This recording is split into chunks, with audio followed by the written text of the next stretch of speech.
અમદાવાદની વાત કરતા લગભગ વરસાદી માહોલ છે। એને શું કહ્યું છે? સર્વત્ર સાંબેલાદાર વરસાદ છે અને આજે જે વારો જે છે એ છે મધ્ય ગુજરાતનો। નમસ્કાર, આપ જોવાનું શરૂ કરી ચૂક્યા છો જનતાની વાત। હું જનક રવિવાર, સોમવાર, મંગળવાર, બુધવાર છેલ્લા 4 દિવસથી ગુજરાતનું બીજું સૌથી મોટું શહેર પાણીમાં ડૂબ્યું છે। ખાડીપુરે સુરતની સુરત બગાડી નાખી છે।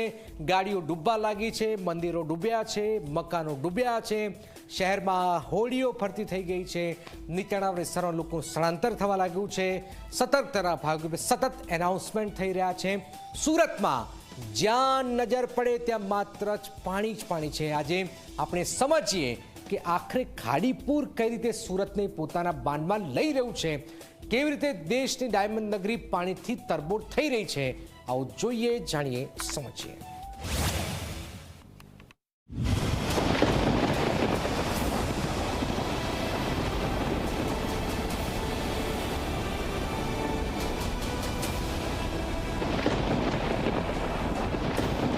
ખાડીપુરમાં ડૂબી સુરત નગરી।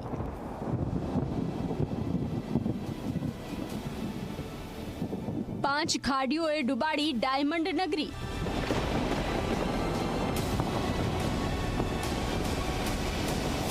કોના પાપે બગડે છે સુરતની સુરત?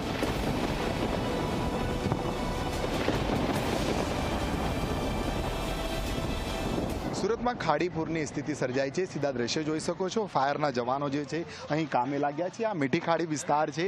જે રીતના ખાડીપુરનું પાણી લિંબાયતની મીઠી ખાડીમાં જે રીતના રેટાન વિસ્તારમાં ફરી વળતા આ રીતના અનેક મકાનોમાં પાણી ભરાઈ ગયા છે। તમે એક બાળક જોઈ શકો છો જે પોતે એક સ્કૂટીનો સારો લઈને ત્યાં ઉપર બેઠો છે અને આ રીતના લોકો ઘરને અને તાળા મારીને હવે બીજા જગ્યાએ તેમને સ્થળાંતર કરવામાં આવ્યા છે। તમામ જે દુકાનો જે છે દુકાનોમાં બી પાણી ભરાઈ ગયું છે અને ક્યાંક નીચે રહેતા જે લોકો છે પોતાનો બચાવ કરીને ફર્સ્ટ ફ્લોર પર જે છે તે લોકો જતા રહ્યા છે। હાલ જે સ્થિતિ જોવા મળી રહી છે સમગ્ર જે જ્યાં મીઠી ખાડી વિસ્તાર છે પાણીમાં જે રીતના જે છે ભરાઈ જવાના કારણે આવી કોઈ એક ગલી કે શેરીઓ બાકી ન હોય કે ત્યાં પાણી નહીં જોવા મળી રહ્યું છે। જે રીતના નદી જેવું માહોલ જે છે અહીંયા પરિસરમાં જોવા મળી રહ્યું છે। પણ સવાલ એ છે કે સુરત શહેર અવારનવાર ખાડીપુરમાં કેમ ડૂબવા લાગે છે? આ ખાડીપુરના મુખ્ય 5 કારણ છે। પહેલું, સુરત શહેરની ભૌગોલિક સ્થિતિ। બીજું, તાપી નદીનો જળસ્તર। ત્રીજું, સુરત શહેરમાં ભારે વરસાદ। ચોથું, ઉપરવાસમાં ભારે વરસાદ અને પાંચમું, દરિયામાં હાઈ ટાઈડ।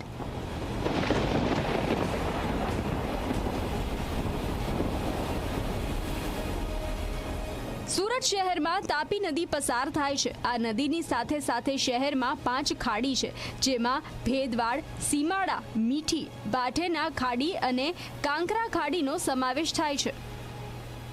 મીઠી ખાડી નજીક રહેતા લિંબાયત વિસ્તારના લોકો, ભેદવાડ ખાડીના કારણે પાંડેસરા વિસ્તારના લોકો, સીમાડા ખાડીના કારણે પૂણા ગામ વિસ્તારના લોકો, કાંકરા ખાડીથી બમરોલી, અલથાણ અને ભીમરાડ વિસ્તારના લોકો, પાટેના ખાડીના ઉધના અને લિંબાયત વિસ્તારના લોકોના જીવન અસ્તવ્યસ્ત થઈ ગયા।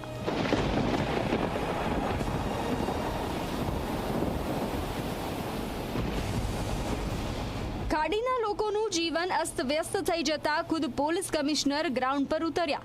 સુરત પોલીસ કમિશનર અનુપમસિંહ ગહેલોતે અસરગ્રસ્ત વિસ્તારની મુલાકાત લીધી અને લોકોને સ્થળાંતર કરવા માટે અપીલ કરી।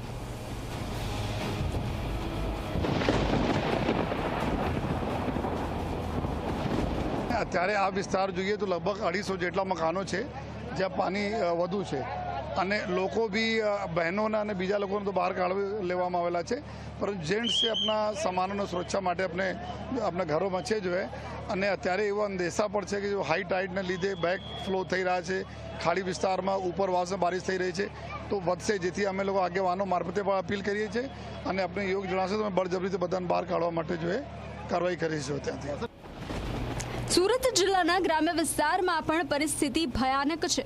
ખાડીના પાણીના કારણે સુરતનું સણિયા હેમાદ ગામ આખું ડૂબી ગયું છે। અવિરત વરસાદ અને ખાડીના પાણી ઘૂસી જવાના કારણે લોકો ગામની બહાર નથી નીકળી રહ્યા। એનડીઆરએફ દ્વારા બોટ મારફતે લોકોનું રેસ્ક્યુ કરવામાં આવી રહ્યું છે।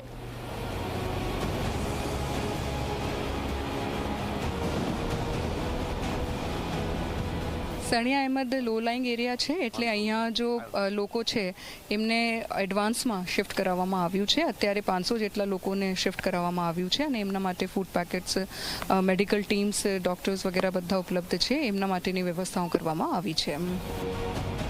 સુરતના લીમડા ગામમાં ધોધમાર વરસાદના કારણે એનડીઆરએફની ટીમ દ્વારા ભાઠા ફળિયામાંથી 300થી વધુ લોકોનું રેસ્ક્યુ કરવામાં આવ્યું. માંગરોળના લીમડા ગામે કિમ નદીનું પાણી ફરી વળતા આખું ગામ બેટમાં ફેરવાયું છે. નદીનું પાણી ગામમાં ઘૂસવાના કારણે લોકોના જીવ પર આફત આવી છે.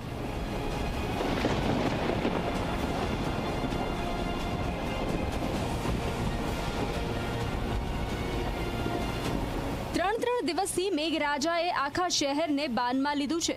રવિવાર અને સોમવારે પડેલા ભારે વરસાદથી સુરતમાં ખાડીપૂર આવ્યું છે. ખાડીપૂરના કારણે પોલીસ સ્ટેશન, સ્કૂલો, ઘરો, દુકાનમાં પાણી ઘૂસી ગયા છે. બોટો ફરતી થતા સુરતીઓના જીવ તાળવે ચોંટ્યા છે.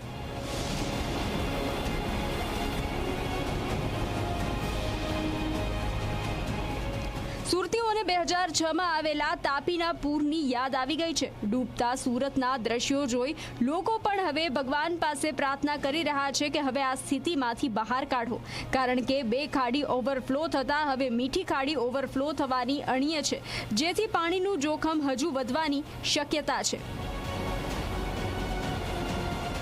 Bureau report, Zee media.